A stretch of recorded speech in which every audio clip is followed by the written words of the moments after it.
اعوذ باللہ من الشیطان الرجیم بسم اللہ الرحمن الرحیم رب اشرح لی صدری ویسر لی امری واحلل عقدۃ من لسانی یفقہوا قولی واجعل لی وزیرا من اہلی آمین یا رب العالمین۔ آج ہم سورہ البقرہ کا ترجمہ آیت نمبر 164 سے شروع کر رہے ہیں۔ وہ بڑا مہربان ہے، نہایت رحم والا ہے۔ بے شک آسمانوں اور زمین کی بناوٹ میں اور رات اور دن کے آنے جانے میں اور ان کشتیوں میں جو انسانوں کے کام آنے والی چیزیں لے کر سمندر میں چلتی ہیں، اور اس پانی میں جس کو اللہ نے آسمان سے اتارا، پھر اس سے مردہ زمین کو زندگی بخشی۔ اس نے زمین میں سب قسم کے جانور پھیلا دیے اور ہواؤں کی گردش میں اور بادلوں میں جو آسمانوں اور زمین کے درمیان حکم کے تابع ہیں، ان لوگوں کے لیے نشانیاں ہیں جو عقل سے کام لیتے ہیں۔ آیت نمبر 165۔ اور کچھ لوگ ایسے ہیں جو اللہ کے سوا دوسروں کو اس کا برابر ٹھہراتے ہیں، ان سے ایسی محبت رکھتے ہیں جیسی محبت اللہ سے رکھنا چاہیے، اور جو ایمان والے ہیں وہ سب سے زیادہ اللہ سے محبت رکھنے والے ہیں۔ اور اگر یہ ظالم اس وقت کو دیکھ لیں جب کہ وہ عذاب سے دوچار ہوں گے کہ زور سارا کا سارا اللہ کا ہے اور اللہ بڑا سخت عذاب دینے والا ہے۔ آیت نمبر 166۔ جبکہ وہ لوگ جن کے کہنے پر دوسرے چلتے تھے ان لوگوں سے الگ ہو جائیں گے جو ان کے کہنے پر چلتے تھے، عذاب ان کے سامنے ہوگا اور ان کے سب طرف کے رشتے بالکل ٹوٹ چکے ہوں گے۔ آیت نمبر 167۔ وہ لوگ جو پیچھے چلے تھے کہیں گے کاش ہم کو دنیا کی طرف لوٹنا مل جاتا تو ہم بھی ان سے الگ ہو جاتے جیسے یہ ہم سے الگ ہو گئے۔ اس طرح اللہ ان کے اعمال کو انہیں حسرت بنا کر دکھائے گا اور وہ آگ سے نکل نہ سکیں گے۔ آیت نمبر 168۔ لوگو زمین کی چیزوں میں سے حلال اور پاکیزہ چیزیں کھاؤ اور شیطان کے قدموں پر مت چلو، بے شک وہ تمہارا کھلا ہوا دشمن ہے۔ آیت نمبر 169۔ وہ تم کو صرف برے کام اور بے حیائی کی تلقین کرتا ہے اور اس بات کی کہ تم اللہ کی طرف سے وہ باتیں منسوب کرو جن کے بارے میں تم کو کوئی علم نہیں۔ آیت نمبر 170۔ اور جب ان سے کہا جاتا ہے کہ اس پر چلو جو اللہ نے اتارا ہے تو وہ کہتے ہیں کہ ہم اس پر چلیں گے جس پر ہم نے اپنے باپ دادا کو پایا ہے۔ کیا اس صورت میں بھی کہ ان کے باپ دادا نہ عقل رکھتے ہوں گے اور نہ سیدھی راہ جانتے ہوں گے؟ آیت نمبر 171۔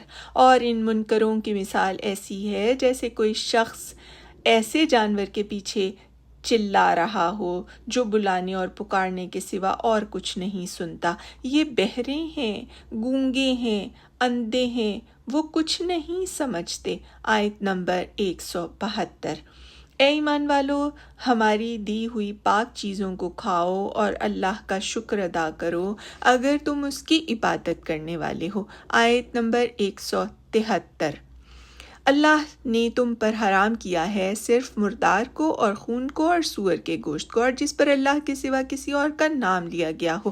پھر جو شخص مجبور ہو جائے وہ نہ خواہش مند ہو اور نہ حد سے آگے بڑھنے والا ہو تو اس پر کوئی گناہ نہیں، بے شک اللہ بخشنے والا اور مہربان ہے۔ آیت نمبر 174۔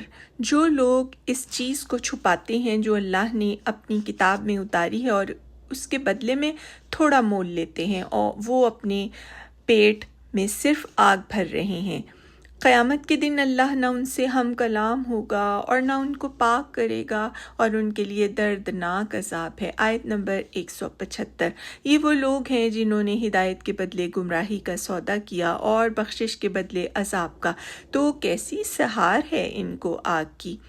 آیت نمبر 176۔ یہ اس لیے کہ اللہ نے اپنی کتاب کو ٹھیک ٹھیک اتارا، مگر جن لوگوں نے کتاب میں کئی راہیں نکال لیں وہ ضد میں دور جا پڑے۔ آیت نمبر 177۔